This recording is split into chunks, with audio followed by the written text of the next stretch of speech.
اگر کوئی منڈیوں میں آ کر بخاری کی اردو شروحات لے کر تمہارے ذہنوں کو خراب کرے تو اسے کہہ دینا ولا التفات الی من خالف فیہ۔ اہل حدیث کے فقط دو اصول ہیں، ایک اطیع اللہ اور دوسرا واطیع الرسول۔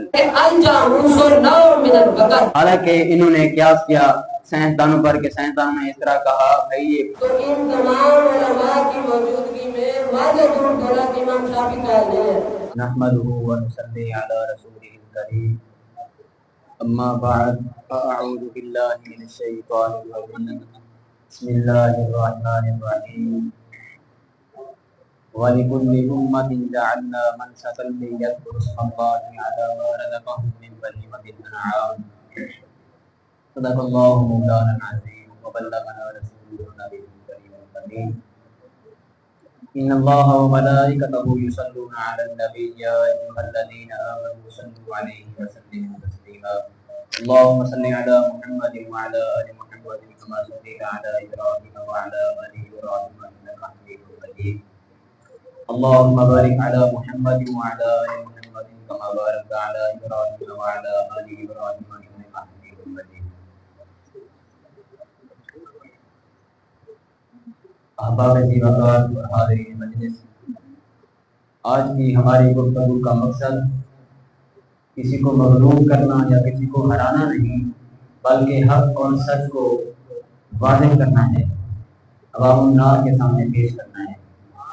تو آج کے اس مناظرے کا موضوع یہ ہے کہ بھینس کی قربانی جائز ہے یا ناجائز ہے۔ اس بارے میں ہم اصلی سنی سلفیوں کا مذہب اور موقف وہ یہ ہے کہ بھینس کی قربانی جائز نہیں ہے۔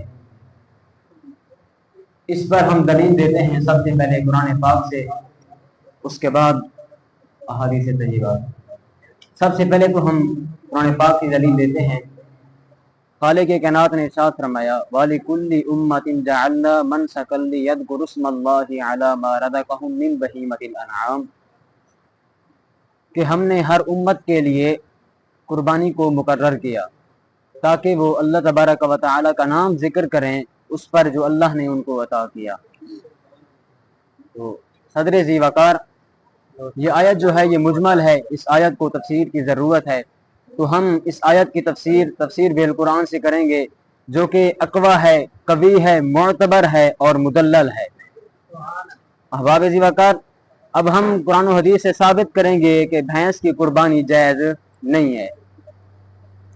آئیے قرآن سے پوچھتے ہیں کہ بہیمۃ الانعام اس سے مراد کیا ہے؟ قرآن تو بتا کہ بہیمۃ الانعام کیا چیز ہے؟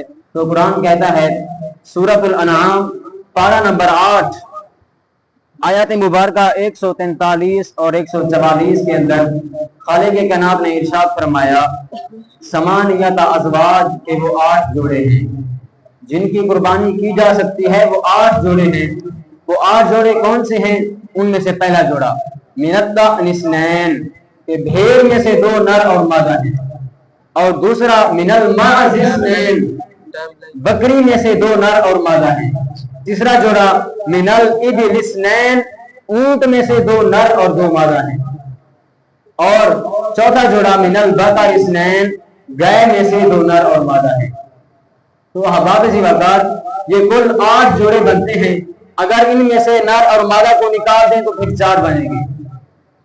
تو صدر ذی وقار اور حاضرین مجلس، آپ دیکھیے کہ قرآن پاک کے اندر قربانی کے جو جانور بیان کیے گئے ان میں بھینس کا ذکر نہیں ہے، فقط 4 جوڑے بیان کیے۔ اگر نر و مادہ کا خیال نہ کیا جائے تو فقط 4 جانور بنتے ہیں، بکری، گائے، اونٹ اور اس کے بعد بھیڑ بنتی ہے، دمبا، یعنی یہ 4 جانور بنتے ہیں، لیکن ان میں بھینس کا ذکر بالکل بھی نہیں ہے۔ تو لہذا اس سے معلوم ہوا کہ بھینس کی قربانی جائز نہیں ہے۔ اور دوسری دلیل ہماری یہ ہے کہ حضرت عبداللہ بن عباس رضی اللہ تعالی عنہما، جن کو سرکار نے حبر العلماء کا لقب دیا، جو مفسر اول ہیں، رئیس المفسرین ہیں، جن کو حضور نے دودھ گھوٹی دی، جن کے لیے حضور نے خالق کائنات سے دعا مانگی، جو اپنے دور کے بڑے مجتہد اور فقیہ تھے، جن سے بڑے بڑے جلیل القدر صاحب کرام مسائل پوچھتے تھے، انہوں نے اپنی تفسیر ابن عباس کے اندر فرمایا کہ بہیمۃ الانعام سے مراد 4 جانور ہیں۔ بہیمۃ الانعام سے مراد 4 جانور ہیں، جن میں سے ایک اونٹ ہے، دوسری بکری ہے اور تیسری بھیڑ ہے، لیکن ان میں بھینس کا ذکر بالکل بھی نہیں ہے۔ گائے کو بیان کیا، اونٹ کو بیان کیا، بکری کو بیان کیا، بھیڑ کو بیان کیا، لیکن ان میں اونٹ کا ذکر نہیں ہے، بھینس کا ذکر نہیں ہے۔ لیکن جعلنا منسكا ليذكروا اسم الله على ما رزقهم من بهيمة الأنعام صدق الله العظيم الصلاة والسلام عليك يا سيدي يا رسول الله الصلاة والسلام عليك يا سيدي يا حبيب الله الصلاة والسلام عليك يا سيدي يا خاتم النبيين۔ سامعین وقار، آج کا جو موضوع ہے مناظرہ کا وہ ہے بھینس کی قربانی کرنا جائز ہے یا نہیں۔ تو میرے مد مقابل نے اپنا موقف رکھا اور اپنے موقف پر استدلالات فاسدہ سے ہمارے قلوب و ذہن کو مغفر فرمایا، جبکہ احناف کا اس کے بارے میں موقف یہ ہے کہ بھینس کی قربانی بالاجماع بلا کراہت تحریمی اور تنزیہی جائز ہے۔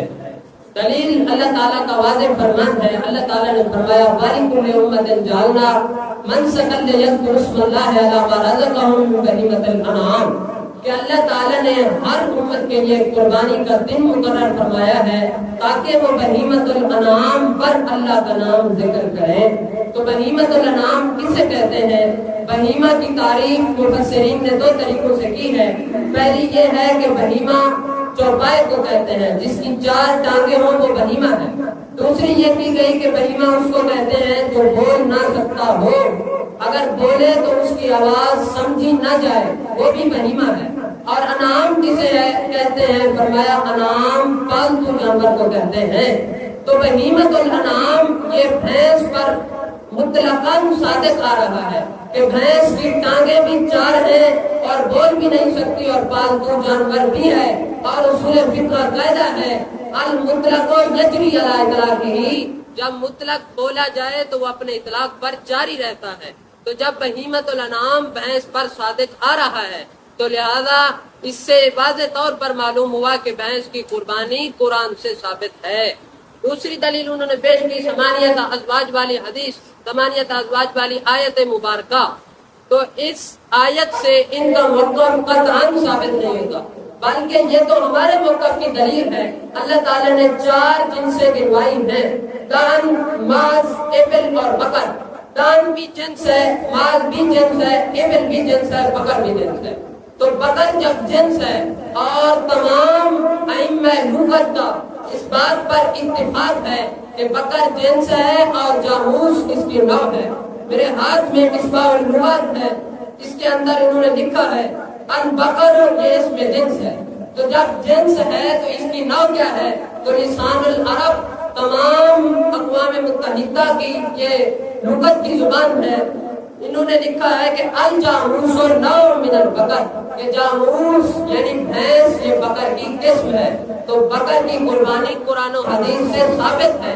جب بھینس بکر کی نوع ہے تو بھینس کی قربانی کرنا گویا کہ بکر کی قربانی کرنا ہے۔ تو لہذا ثابت ہوا کہ اللہ تعالیٰ کا واضح فرمان ہے کہ بھینس کی قربانی بکر کی قربانی ہے، تو بھینس کی قربانی بالاجماع بلا کراہت جائز ہے۔ تو اب اس پر اجماع کیا ہے؟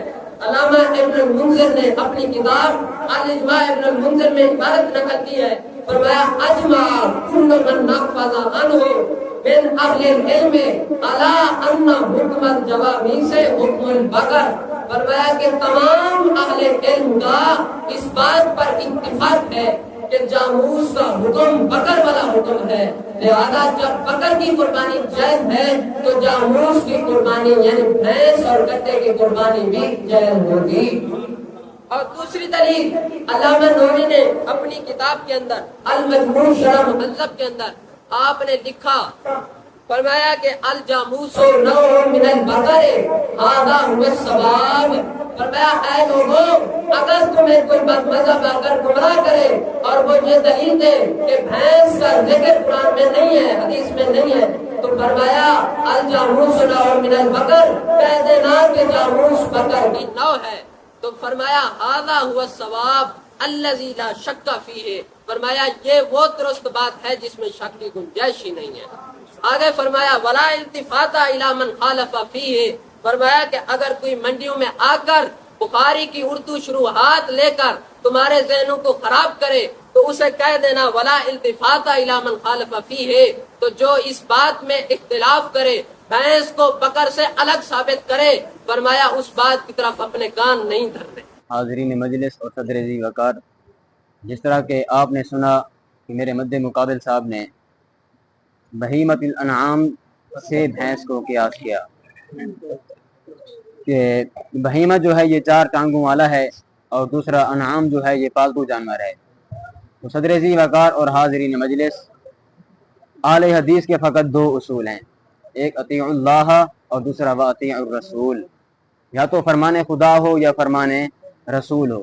جو انہوں نے قیاس کیا ہے کہ بہیمہ انعام پر کہ بھینس جو ہے 4 ٹانگوں والی بھی ہے اور پالتو جانور بھی ہے، تو ہم یہ کہتے ہیں کہ 4 ٹانگوں والا کتا بھی ہے، 4 ٹانگوں والی گدھا بھی ہے، 4 ٹانگوں والا گھوڑا بھی ہے. پھر آپ ان کی بھی قربانی کیا کریں، پھر آپ ان کی قربانی کیوں نہیں کرتے؟ اور اس کے بعد آپ نے یہ جو حوالہ دیا ہے المجموع شرح مہذب سے، آپ یہ کتابوں میں دکھائیں. آپ کے پاس کتاب کہاں ہے؟ آپ کے پاس کتاب نہیں ہے. اور آپ نے یہ جو ثابت کیا ہے کہ بھینس جو ہے یہ گائے کی جنس سے ہے، تو ہم آپ کے سامنے اس بات کو واضح کریں گے کہ بھینس یہ گائے کی جنس سے نہیں ہے. آئیے اب ہم آپ کو ڈالا بھی کھلاتے ہیں، پھر اپنی دلیل کا حوالہ بھی دکھاتے ہیں، قرآن و حدیث کا حوالہ بھی دکھاتے ہیں. آئیے آپ نے کہا کہ بھینس یہ بکر کی جنس سے ہے. اس کا جواب ہم سلفی یوں دیتے ہیں کہ بھینس کی جنس اور ہے اور گائے کی جنس اور ہے، کیونکہ گائے اور بھینس میں کم سے کم 10 طرح کا فرق ہے. گائے اور بھینس میں 10 طرح کا فرق ہے. نمبر 1 نوٹ کرنا آپ، عربی میں گائے کو بکرا کہا جاتا ہے جبکہ بھینس کو جاموس کہتے ہیں. جبکہ آپ نے کہا کہ بھینس یہ گائے کی نوع سے ہے، عربی کے اندر گائے کو بکرا کہتے ہیں اور بھینس کو جاموس کہتے ہیں. دوسرا فرق، گائے اور بھینس کے مکھن میں بھی اختلاف ہے. اس کا مکھن کچھ اور طرح کا ہوتا ہے اور گائے کا مکھن کچھ اور طرح کا ہوتا ہے. اور دوسری بات یہ ہے کہ گائے اور بھینس کی رنگت میں بھی اختلاف ہے. بھینس کے رنگ فقط 2 ہیں، بھورا رنگ ہوتا ہے یا فقط سیاہ ہوتا ہے، جبکہ گائے کے رنگ مختلف ہوتے ہیں. اور چوتھی طرح کا فرق، بھینس کے سینگ جو ہوتے ہیں وہ خوبصورت ہوتے ہیں جبکہ گائے کے نہیں ہوتے. اور 5واں فرق یہ ہے کہ بھینس یہ کیچڑ کو پسند کرتی ہے جبکہ گائے یہ ایک صاف ستھرا جانور ہے جو کیچڑ کی طرف جاتا بھی نہیں ہے. اور 6واں فرق یہ ہے کہ گائے 9 ماہ میں بچے کو جنم دیتی ہے جبکہ بھینس 11 ماہ میں جنم دیتی ہے. اور 7واں فرق یہ ہے کہ گائے کے بچے کو کھیتی باڑی کے لیے بھی استعمال کیا جاتا ہے جبکہ بھینس کو کھیتی کے لیے استعمال نہیں کیا جاتا. اور 8واں فرق یہ ہے کہ ان کے دودھ میں بھی اختلاف ہے. ان کے دودھ میں بھی اختلاف ہے.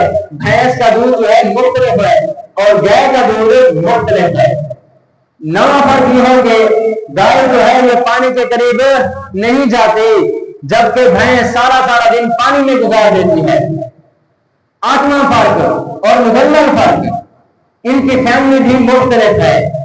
اگر ایک جنس سے ہوتی تو ان کی جفتی ہوتی، ان کا ملاپ ہوتا.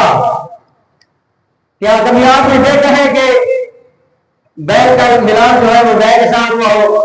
اگر آپ نے دیکھا ہو تو آپ ثابت کریں. آپ کے بڑوں نے دیکھا ہو تو ثابت کریں.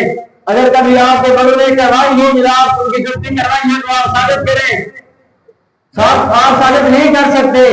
حالانکہ خچر اور گدے کی جفتی بھی ثابت ہو سکتی ہے. سورج مغرب سے طلوع ہو سکتا ہے لیکن گائے اور بھینس کی جفتی نہیں ہو سکتی. اگر آپ نے دیکھی ہے تو آپ بتائیں. حالانکہ آپ نے نہیں دکھا سکتے اور تم نے اجماع کو پیش کیا. ہم اہل حدیث کے دو اصول ہیں، اطیعوا اللہ و رسول. ہم اجماع کے قائل بھی نہیں ہیں. آپ یا تو فرمان خدا ذکر کریں یا فرمان رسول ذکر کریں. جبکہ جو بات آپ نے پیش کی ہے، آپ نے ایک تابعی کا قول پیش کیا ہے مدنی صحابی کا، وہ آپ نے فقط اجماع پیش کیا ہے. آپ نے کہا کہ اہل لسان کا اس پر اتفاق ہے کہ بھینس جو ہے یہ گائے کی نوع سے ہے. حالانکہ یہ بھینس میرے مسئلے مقابل نے اعتراض کیا کہ غنیمت الانعام میں کتا بھی آتا ہے، گدھا بھی آتا ہے، گھوڑا بھی آتا ہے، تو ان کی قربانی کرنی چاہیے. عقل کے اندھو قرآن و حدیث کا مطالعہ کیا کرو. تو غنیمت الانعام سے مراد وہ جانور ہیں جن کی علت نص سے ثابت ہے. تو کیا گدھے کی علت، کتے کی علت تم نص سے ثابت کر سکتے ہو تو تم بھی اس کی قربانی کیا کرو. دوسرا جواب وہ یہ کہہ رہے تھے کہ بھینس اور گائے کے اندر 10 طرح کا فرق ہے.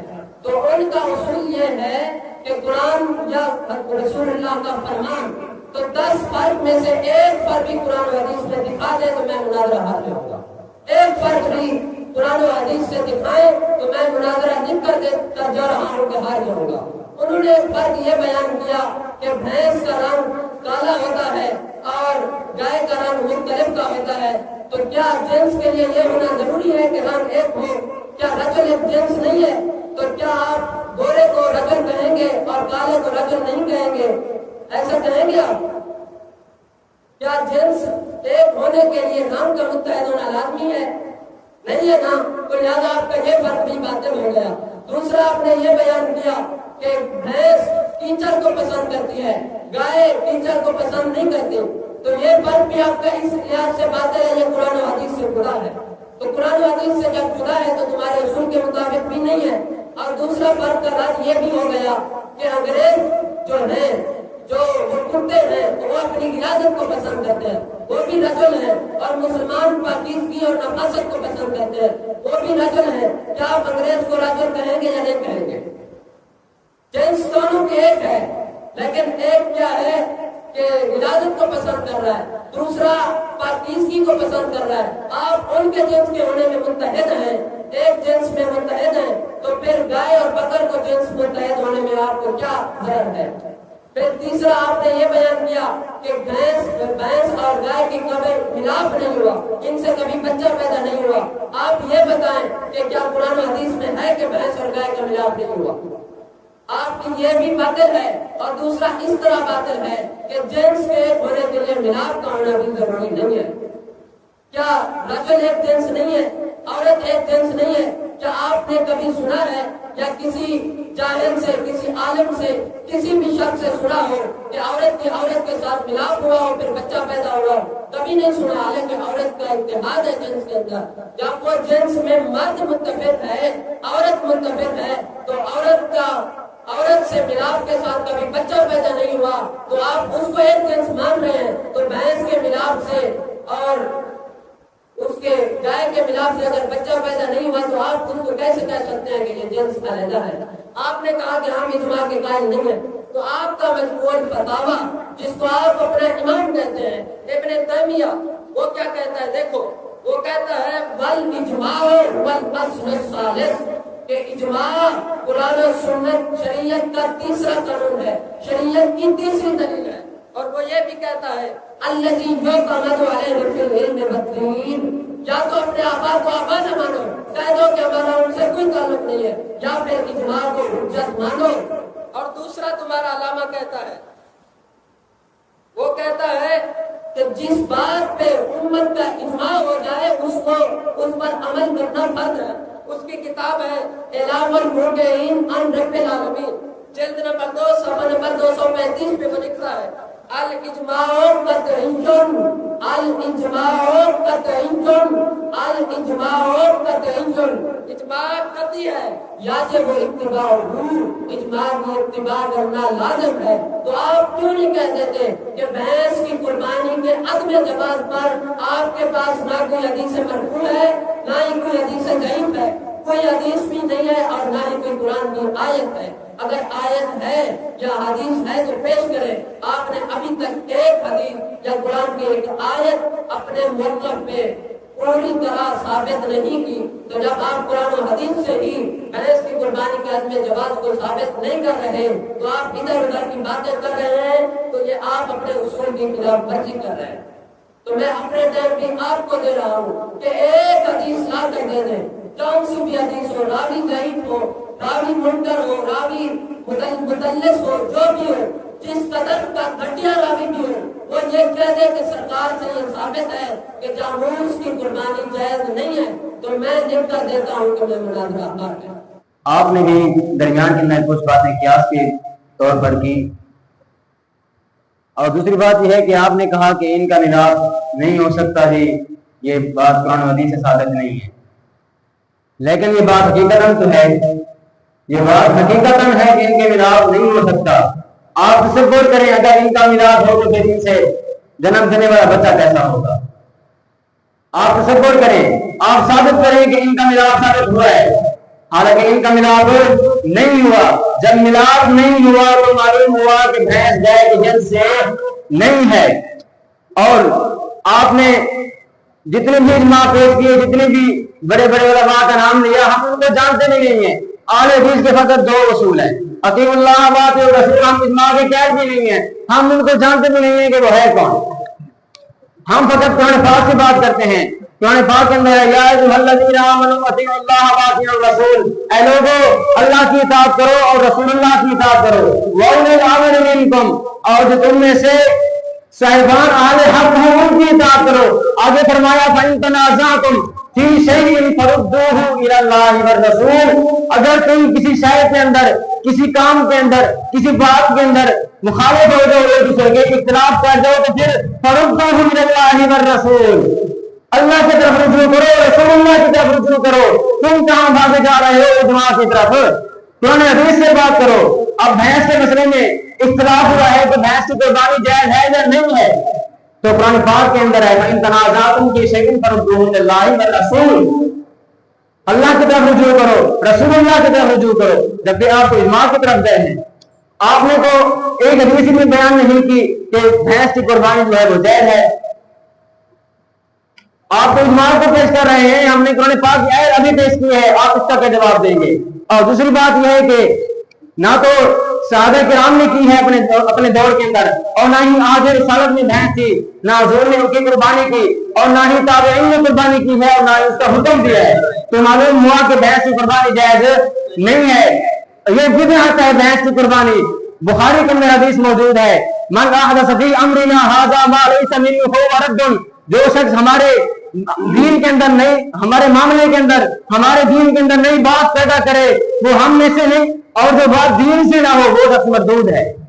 جو شخص دین کے اندر ایسی بات پیدا کرے جو دین سے نہ ہو تو وہ شخص مردود ہے۔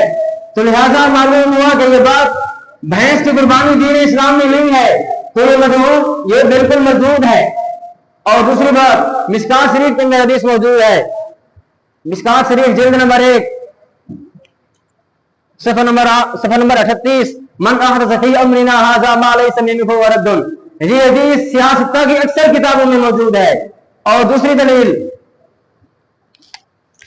حضرت ارباض بن ساریہ رضی اللہ تعالیٰ عنہ حدیث کے راوی ہیں، عن الارباض بن ساریہ رضی اللہ تعالیٰ عنہ قال صلی بنا رسول اللہ صلی اللہ علیہ وسلم ذات یوم ثم اکبر علینا بوجهه فوعظنا موعظة بلیغة ذرفت منها العيون ووجلت منها القلوب، فقال رجل يا رسول الله صلى الله عليه وسلم كأن هذه موعظة مودع فأوصنا، فقال أوصيكم بتقوى الله والسمع والطاعة وإن كان عبدا حبشيا فإنه من يعش منكم بعدي فسيرى اختلافا كثيرا فعليكم بسنتي وسنة الخلفاء الراشدين المهديين تمسكوا بها وعضوا عليها بالنواجذ وإياكم ومحدثات الأمور فإن كل محدث بدعة وكل بدعة ضلالة وكل بدعة ضلالة وكل بدعة ضلالة رواه أحمد وأبو داود والترمذي وابن ماجہ إلا أنهما لم يذكرا الصلاة. حضرت ابراہیم انصاری رضی اللہ تعالیٰ عنہ سے روایت ہے، آپ فرماتے ہیں کہ رسول اللہ صلی اللہ علیہ وسلم ایک دن آپ نے ہمیں نماز پڑھائی اور ہماری طرف اپنے چہرے انور کے ساتھ متوجہ ہوئے. آپ نے ہمیں ایسا بلیغ اور فصیح واعظ کیا جس سے ہماری آنکھیں رونے لگ گئیں، ہمارے دل ڈر گئے. ایک شخص نے عرض کی یا رسول اللہ، گویا کہ یہ ایک الوداعی نصیحت ہے، آپ ہمیں نصیحت کریں. تو حضور نے فرمایا میں تمہیں نصیحت کرتا ہوں کہ اللہ سے ڈرو، اللہ کا ذکر سنو، اللہ کی اطاعت کرو، اگرچہ حبشی غلام بھی کیوں نہ ہو اس کے بارے میں ڈرو. جو شخص تم میں سے میرے بعد زندگی گزارے گا وہ ان قریب بہت زیادہ اختلاف دیکھے گا، بس تم پر لازم ہے کہ میری سنت کو پکڑو اور خلفائے راشدین کی سنت کو پکڑو. نہیں ابھی نے آپ نے کہا کہ ہم اپنا ٹائم آپ کو دے رہے ہیں. 7 منٹ دیا. بسم اللہ الرحمن الرحیم. ہم نے ٹائم دیا تھا کہ آپ حدیث پیش کریں، آپ ابھی تک کوئی حدیث پیش نہیں کر سکے، کوئی بھی حدیث پیش نہیں کر سکے. اور یہ ہمارے پاس کتاب موجود ہے شرفۃ التفاسیر، جو آپ نے آیت پڑھی ہے ثمانیۃ ازواج، اس کے اندر انہوں نے لکھا ہے وَمِنَ الْبَقَرِ اثْنَيْنِ، اور 2 جوڑے گائے سے. یہ لکھ رہے ہیں وَمَا الْجَامُوسُ وَالْبَقَرَ، کہ بقرہ سے مراد بھینس اور بقرہ بھی ہے. سمجھے کہ نہیں؟ بھینس اور بقرہ بھی ہے. تمام مفسرین اس بات پر اتفاق کر چکے اور لغت کے تمام امام اتفاق کر چکے اور تمام احناف، مالکیہ، شافعیہ، حنبلیہ اتفاق کر چکے ہیں بقر جنس ہے، جنس ہے. اور جب جنس بولا جائے تو تمام افراد کو شامل ہوتا ہے. تو بقر کے اندر جاموس بھی شامل ہے، تو جاموس کی قربانی بھی جائز ہے. اور پھر آپ کہہ رہے تھے کہ قرآن و حدیث پیش کرو. اب مکہ امام مالک کے اندر دیکھو، امام مالک نے فرمایا البقر والجواميس یجب ان تجمع على ربها صدقہ. فرمایا بقر اور جواميس یہ سب کی سب ان کے مالک پر جمع کی جائیں گی، پھر جمع کر کے زکات بنائی جائے گی. آگے فرمایا کہ انما ہی بقر کلھا، فرمایا جاموس سب کی سب بقر کے حکم میں ہے، جاموس سب کی سب بقر کے حکم میں ہے. تو آپ حدیث پڑھ رہے تھے کہ جاموس کی قربانی بدعت ہے. بدعت تو تب ہو جب ان 4 جانوروں میں سے نہ ہو. حالانکہ ہم ثابت کر چکے، ہر لحاظ سے ثابت کر چکے کہ جاموس بقر میں سے ہے. تو جو شخص جاموس کی قربانی کر رہا ہے وہ دین میں کوئی نیا مسئلہ ثابت نہیں کر رہا، بلکہ وہ من البقر اثنین پر عمل کر رہا ہے. تو جب بقر اثنین پر عمل کر رہا ہے تو پھر بدعت کیسے ہوگی؟ اگر آپ کی بات ہم مان لیں کہ جاموس کی قربانی بدعت ہے تو پھر جاموس کی زکات بھی تو بدعت ہوگی. حالانکہ تمام ائمہ اس بات پر اتفاق کر چکے کہ جاموس کی زکات بقر کی زکات ہے. جس طرح بقر پر زکات ہے اسی طرح جاموس پر زکات ہے. تو پھر زکات بھی تو سرکار کے زمانے میں جاموس کی نہیں تھی اور صحابہ کرام اور تابعین کے زمانے میں بھی جاموس پر زکات نہیں لی گئی. حالانکہ آپ زکات کو جائز قرار دیتے ہیں کیونکہ زکات کا مال آپ کے گھر میں آتا ہے. قربانی کو اس لیے جائز قرار نہیں دیتے کیونکہ قربانی مسلمانوں کو اللہ کے قریب کرتی ہے اور آپ مسلمانوں کو اللہ سے دور کر رہے ہیں. آپ کا کام ہے منڈیوں میں جا کر بخاری شریف اٹھا کر لوگوں کے ذہنوں کو خراب کرنا. حالانکہ بخاری شریف میں کوئی حدیث نہیں ہے کہ جس میں بھینس کی قربانی کو ناجائز قرار دیا گیا ہو. اور آپ کہہ رہے تھے کہ آپ کے ہاں اجماع حجت نہیں ہے. تو قرآن پاک کا 5واں پارہ کا مطالعہ کرو. اللہ تعالیٰ فرماتا ہے وَمَن يَتَّبِعْ غَيْرَ سَبِيلِ الْمُؤْمِنِينَ، جو شخص مومنوں کے علاوہ دوسرے راستے کی پیروی کرے. تو مومنوں کا راستہ یہ ہے، امام شافعی بھی مومن، امام مالک بھی مومن، امام احمد بھی مومن، امام اعظم ابو حنیفہ بھی مومن. اس امت کے تمام قائدین، تمام ائمہ مومن ہیں. ان کا راستہ یہ ہے کہ بھینس کی قربانی جائز ہے. اور فرمایا جو شخص ان کے راستے کے علاوہ کی پیروی کرے تو کیا ہے نُوَلِّهِ مَا تَوَلَّىٰ، تو جو شخص اس کی طرف پھرا ہم اسے پھیر دیں گے وَنُصْلِهِ جَهَنَّمَ، اس کو ہم جہنم میں داخل کر دیں گے. تو قرآن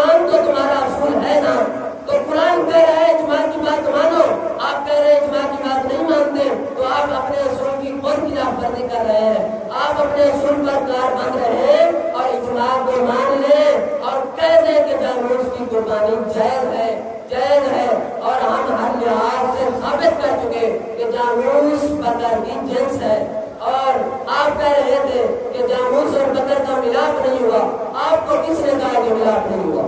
ملاپ ہوتا ہے. اور سائنس بھی یہ کہہ چکی کہ بکر بھینس کا جو اصل مادہ ہے یعنی ڈی این اے وہ 91 سے 93% تک بکر کے مماثل ہے، گائے کے مماثل ہے، اور اتنی مماثلت صرف ایک ہی جنس کے اندر ہو سکتی ہے. تو آپ اجماع کو مانیں اور یہ اعلان کریں کہ جاموس کی قربانی بھینس اور گٹے کی قربانی اجماع جائز ہے. اور جو شخص اجماع کو نہیں مانتا تو میں نے ابھی آیت کریمہ پڑھی ہے دوسری ہی جہنم وساعت مصیرا کہ جو شخص مسلمانوں کے علاوہ دوسرے راستے کی پیروی کرتا ہے ہم اس کو جہنم میں بھی داخل کریں گے اور جہنم کتنا برا ٹھکانہ ہے.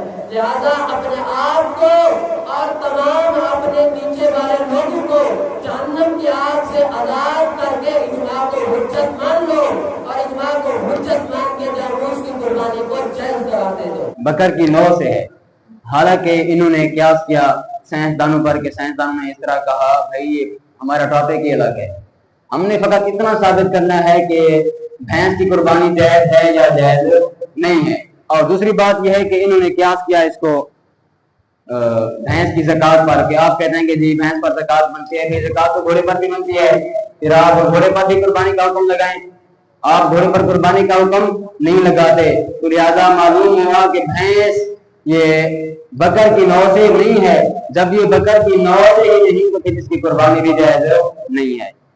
اور اس کے بعد آپ نے کہا کہ جی اس پر سب کا اتفاق ہے، علماء حنفیہ کا، مالکیہ کا، شافعیہ کا.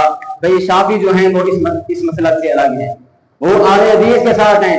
وہ کہتے ہیں کہ جی قربانی بھینس کی جائز نہیں ہے. میرا ٹائم ہے ابھی، آپ سے لیتے ہیں. اور اس کے بعد امام حسن بن زیاد لؤلؤی یہ تمہارے امام اعظم ابو حنیفہ کے بڑے شاگردوں میں سے ہیں اور بلا واسطہ شاگردوں میں سے ہیں. ان سے روایت کی گئی ہے بدائع الصنائع کے اندر عن حسن بن زیاد انه لا يجوز التضحية بالجاموس کہ بھینس کی قربانی جائز نہیں ہے.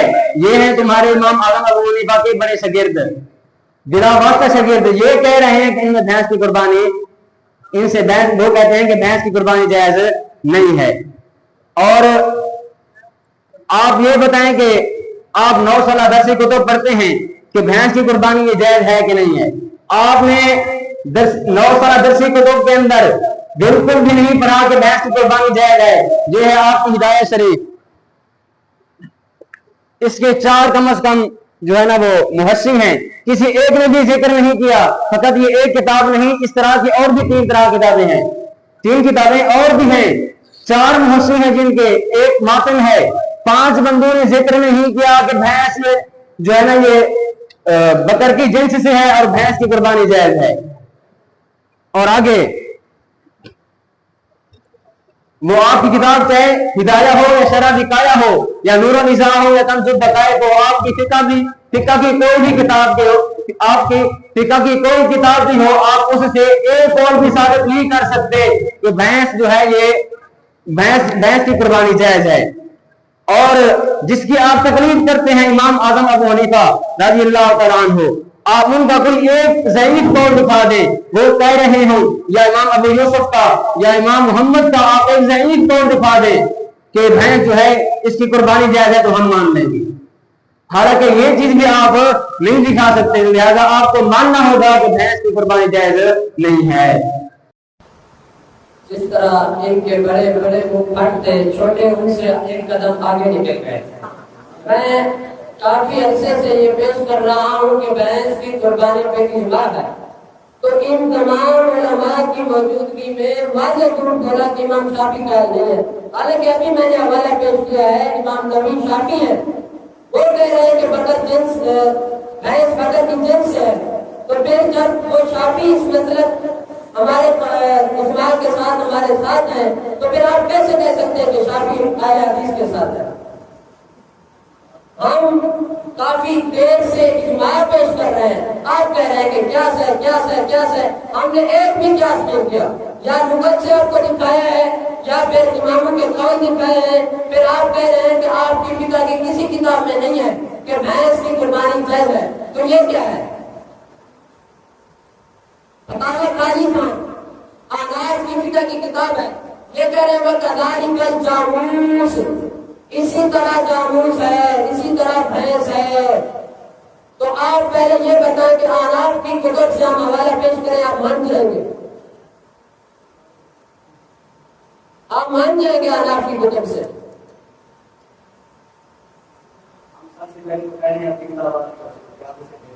آپ تو اللہ پہ بھی نہیں کر رہے، کیونکہ میں نے اجماع کے حجت ہونے پر اللہ تعالیٰ کے قرآن کی باتیں آیت پڑھی ہے، آپ نے اس کا بھی انکار کر دیا، اجماع کو حجت نہیں مانا۔ تو جب آپ اپنے اصول پہ قائم نہیں ہے تو آپ کا رد مقابل کیسے اصول پہ قائم ہے؟ اجماع حجت ہے کیوں نہیں؟ قرآن تو کہہ رہا ہے حجت مانو اس کو۔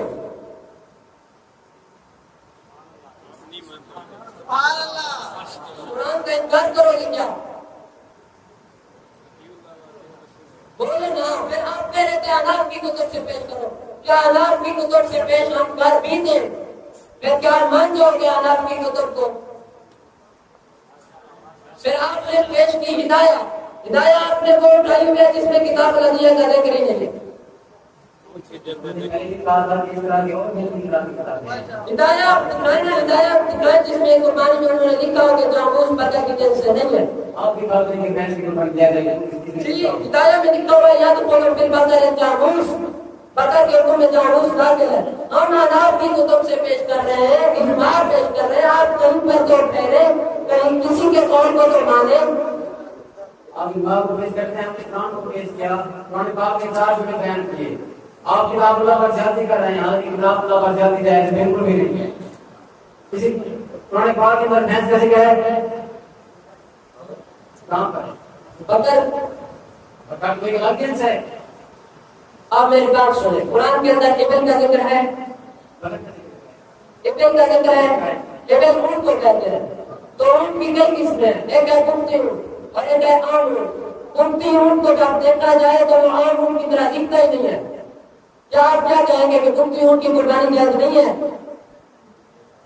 کیوں جائز ہے؟ ابن کا ذکر ہے قرآن میں، ابن جنس ہے، تو آپ تو مان لو نا، ایبل جنس ہے، باقی تمام انواع اس کے تحت داخل ہیں۔ پھر جب ایبل کو مانو گے تو ماننا پڑے گا کہ بکر جنس ہے، جاموس اس کی نوع ہے۔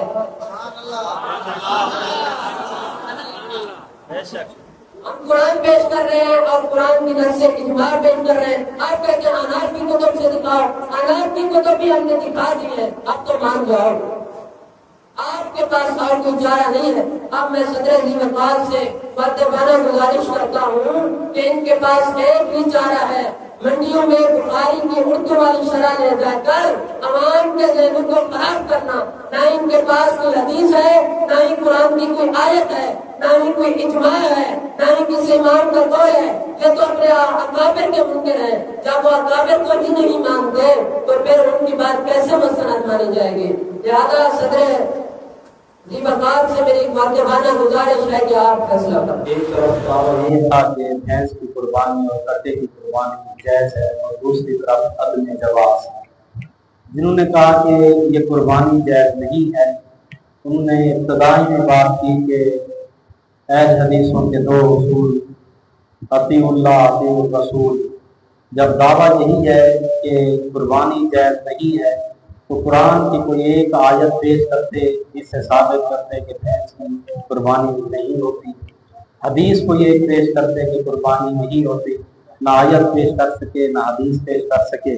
اور دوسری طرف مد مقابل نے قرآن کریم کی ایک آیت پیش کی سورۃ الحج سے، من بہیمۃ الانعام، ایک چوپایا ہو اور دوسرے نمبر پر پالتو ہے۔ تو بھینس ہے یا کٹا ہے، چوپائے بھی ہیں اور پالتو بھی ہیں، اس وجہ سے باقی رہا کتا اور دیگر جانور، ان کی اس لیے نہیں ہوتی کیونکہ ان کی حرمت پر نص قطعی آ چکی ہے، اس وجہ سے ان کو ذبح نہیں کیا جاتا، نہ ہی قربانی۔